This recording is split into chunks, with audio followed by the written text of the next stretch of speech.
आप कनाडा आना चाहते हैं 2024 के अंदर तो ये वीडियो है आपके लिए, राइट? ओके भाई, देखें, कनाडा जो है वो लाखों के अंदर हर हर साल नए इमिग्रेंट्स को बेसिकली कंट्री के ना आने देता है। पर आप आए किस तरह, राइट? क्योंकि बहुत अपॉर्चुनिटीज एग्जिस्ट करती है, बहुत सारे तरीके हैं।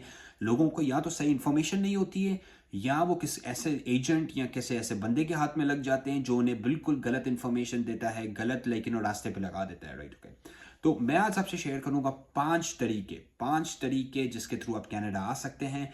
पर एक चीज, ये पांचों तरीकों के अंदर ये लॉन्ग टर्म परमानेंट रेजिडेंसी की तरफ जाते हैं ये। ओके, ये मैं कोई आपको विजिट वीजा की आज हम बात नहीं करेंगे। पर्सनली मैं विजिट वीजा के बहुत अगेंस्ट हूँ।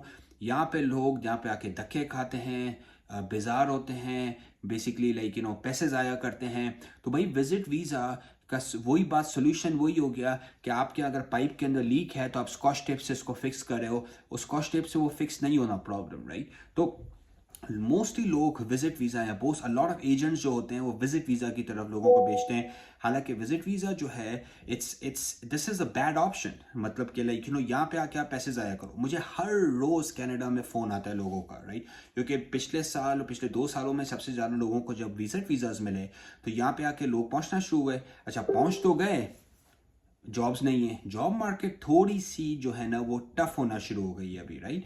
तो अगर जॉब मार्केट टफ होगी तो आपको भी एक चीज रियलाइज करनी चाहिए ना कि भाई अगर जॉब मार्केट टफ होती है तो लोकल को पहली प्रायोरिटी मिलेगी ना, राइट?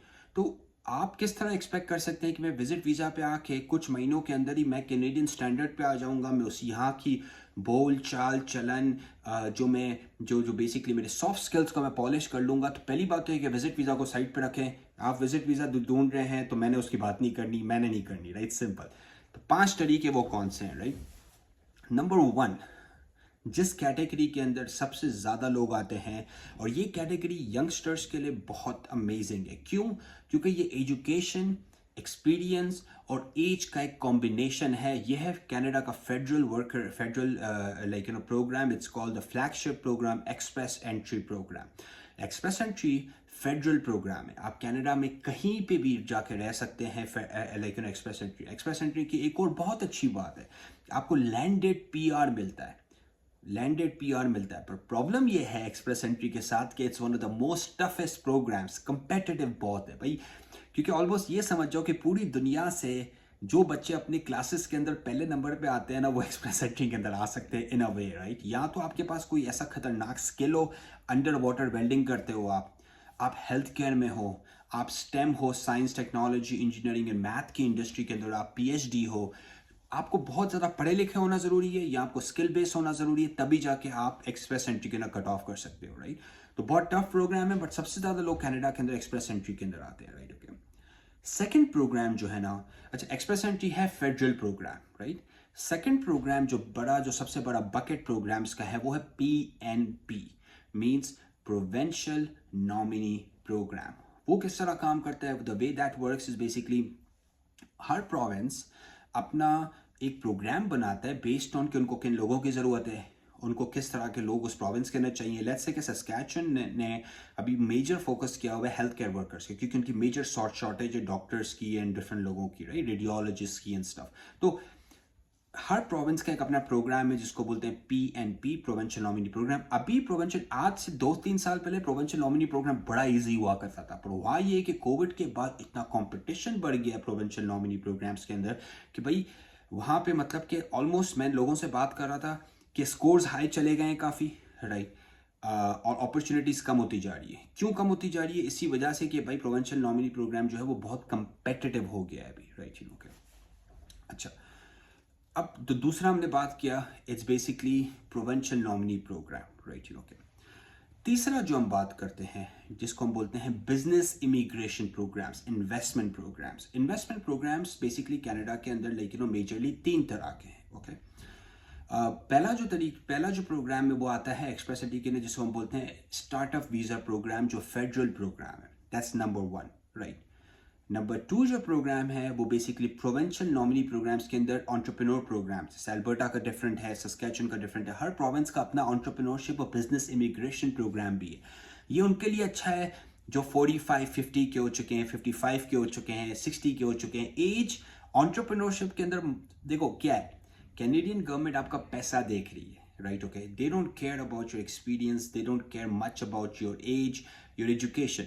पैसा पहले आता है, फिर बाद में आपका एज, एक्सपीरियंस, एजुकेशन आता है। तो just be mindful of that, right? Okay, कि बिजनेस इमिग्रेशन उन लोगों के लिए रास्ता खोलता है जिनके बाकी रास्ते बंद हो जाते हैं। पर मसला क्या है, इसके ना आपको पैसे चाहिए, राइट? यू नो, बोलते हैं ना कि पैसा फेंक and that solves the problem. Business immigration is like that. You throw the money at the problem and problem gets solved, right?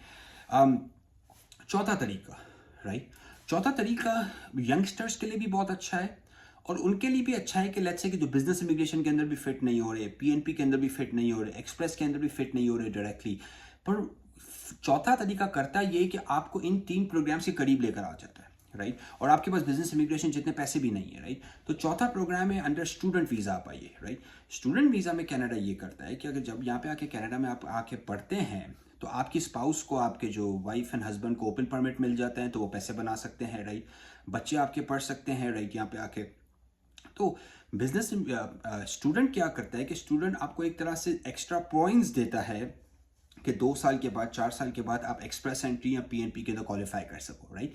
जब आप कनाडा के अंदर वर्क एक्सपीरियंस गेन करते हो, जब आप कनाडा के अंदर एजुकेशन का एक्सपीरियंस गेन करते हो ना, तो होता ये कि आपके पॉइंट्स ऊपर चले जाते हैं। तो अभी जिनका एक्सप्रेस के अंदर डायरेक्ट पॉइंट्स नहीं मिल रहे, तो बेहतर ये कि आप यहाँ पे आए, एजुकेशन हासिल करें, 2 साल 4 साल का डिप्लोमा करें, कोर्स करें, डिग्री करें, फिर आप जाके जो है ना एक्सप्रेस के अंदर या बाकी प्रोग्राम्स के अंदर इजीली क्वालिफाई कर जाएंगे। क्यों? क्योंकि आपके पास कैनेडियन एक्सपीरियंस और आपके पास कैनेडियन एजुकेशन आ चुकी होगी उस टाइम तक, राइट? ओके, और ये उनके लिए भी अच्छा है, एज अ सेड, कि जो बिजनेस इमिग्रेशन के अंदर डायरेक्टली जो है ना they have a hard time like qualifying it, right? Okay, now fifth programme, right? Fifth programme थोड़ा सा ऑलमोस्ट लाइक इसका आपने सुना होगा कि इस एरिया के अंदर सबसे ज़्यादा फ्रॉड होते हैं, राइट? ओके, जिसका वो क्या होता है कि LMI है, कनाडा में कोई कंपनी आपको बैठे हुए वर्क परमिट इशू करे, राइट? मसला क्या है उसका? मसला ये है कि कनाडा के अंदर बहुत सारे वर्क परमिट जो है ना वो बिकते हैं, अनफॉर्चुनेटली। इलीगल है, अलाउड नहीं है, फेडरल गवर्नमेंट बोल के थक गई है। इतने हमारे देसी बिजनेसेस को, इतने सारे बहुत सारे बिजनेसेस को कैनेडियन गवर्नमेंट ने बैन भी किया है कि आप बाहर से हायर नहीं कर सकते क्योंकि उन्होंने फ्रॉड किया था, राइट? फ्रॉड क्या है? फ्रॉड ये है कि भाई LMI कोई आपको बेच नहीं सकता। Its job is not for sale, it's purely illegal to do that in Canada. तो मसला ये है कि लेट्स से कि एक बंदा है, उसको कनाडा के अंदर वर्कर्स चाहिए, तो होता ये है कि एजेंट उसके पास जाता है, बोलता है भाई एक काम करो, तुझे 5 लोग चाहिए, मैं तुझे ला के देता हूँ 5 लोग। तो बिजनेस बोलता है सही है भाई, मुझे तो 5 लोग चाहिए भाई, मुझे तो बिजनेस रन करना है अपना, राइट? अब वो एजेंट क्या करता है, वो जाता है दुबई, वो जाता है पाकिस्तान, वो जाता है इंडिया, वहाँ से जाके वो जो है ना, राइट, वहाँ पे आके किसी को 20 का पेला, किसी को 50 का पेल दिया, किसी को 100 लाइक लोगों ने इतने एक्सपेंसिव वर्क परमिट्स बाई किए हैं, तो मेरा तो दिमाग गुम जाता है, राइट? कि what the hell they are doing, right? So but you know what, वो बोलते हैं ना, जिसमें एपेटाइट हो गलत काम करने की, वो गलत काम करेगा, राइट? तो ये ग्रे एरिया एग्जिस्ट करता है, जो मैं तो 100% मैं बोलता हूँ कि भाईजान, किसी को पैसे पे करने के बजाय या तो आप बिजनेस इमिग्रेशन को एक्सप्लोर करें या तो आप स्टूडेंट का राउट एक्सप्लोर करें, राइट? दैट फिफ्थ ऑप्शन, या तो आपको जेन्युइनली, आप कोई बहुत होशियार बच्चे हैं, आप कोई एक कॉर्पोरेट लेडर के अंदर आप उस लेवल तक आ गए हैं कि भाई कैनेडियन कंपनी ने आपको इनसाइड कनाडा बोला कि आप ही हमें चाहिए, भले आप दूसरी दुनिया में बैठे हुए दूसरा के दूसरे कोने पर उनको आप समझ में आ गए हो genuinely and you are not paying for that, that's when it makes sense. So the fifth option is LMIA, the work permit one, right? Okay. So ये 5 तरीके हैं बेसिकली अगर आप कनाडा आना चाहते हैं, राइट? ओके, बहुत इजी एक्सप्लोर करना इन 5 तरीकों के, और फिर आप अपने ऑप्शंस को नैरो डाउन करें, राइट? ओके, लास्ट में मैं ये बोलूँगा कि देखिए, जब भी आप कनाडा में किसी के साथ काम करते हैं ना, तो 2 लोगों के साथ काम करें, right? Okay, because problem is कि जब आप इन 2 लोगों के साथ काम नहीं करते ना, तो जो आपने पैसे दिए हैं, जो आप वो आपको प्रोमिस कर रहे हैं, उसकी कोई लीगल स्टैंडिंग नहीं है, राइट? वो किस किस्म के लोग हैं? पहले लोग हम बोलते हैं कि इमिग्रेशन लॉयर्स, कि either that person, that individual, that company has to have immigration lawyers, या would they have to be RCIC, RCIC, regulated Canadian immigration consultant, right? Okay, इसका नंबर होता है, दोनों चीज़ें आप ऑनलाइन जाके चेक कर सकते हैं, इसमें कोई रॉकेट साइंस नहीं है, जाके चेक करें, देखेंगे भाई एक बंदा आपको 50 प्रोमिस कर दे, पर अगर आपकी फाइल पे लिखे कि लॉयर काम नहीं कर रहा, that's a red flag right away, that's a big red flag, right, okay. तो ध्यान रखें इस चीज़ का, राइट, ओके। मेक श्योर करें कि जिस कंपनी के साथ भी आप काम करें, सर हमारी कंपनी के अंदर हर फाइल पे लॉटिक LAWTIQ lotic.com पे आप जाएंगे, हर फाइल पे या तो लॉयर असाइंड होता है या तो रेके का असाइंड होता है, right, because they are the legal experts, right. ये IRCC में जो आपकी फाइल जाती है कनाडा में ऑफिशियली, जब गवर्नमेंट पर फाइल स्पेंड करते हो तो उनका लॉयर का या रेके का नंबर उसके साथ जाता है। That's an important thing. Agent कभी अपना नंबर नहीं डालेगा बिकॉज उसको कोई नंबर ही नहीं है भाई, उसकी कोई लीगल स्टैंडिंग ही नहीं है कनाडा के अंदर, राइट, ओके। तो होपफुली आपको आज की वीडियो अच्छी लगी होगी। कमेंट में जाके क्वेश्चंस करें, थॉट्स बताइए, फीडबैक दें। अगर कोई चीज़ समझ में नहीं आ रही, अच्छी नहीं लग रही, तो भाई फीडबैक दें। और है ना, आपको कोई क्वेश्चंस हो कनाडा आने के लिए तो हमारी वेबसाइट पे जाइए, लॉटिक LAWTIQ lotic.com पे जाके reach out to us and will be happy to help you. Thank you.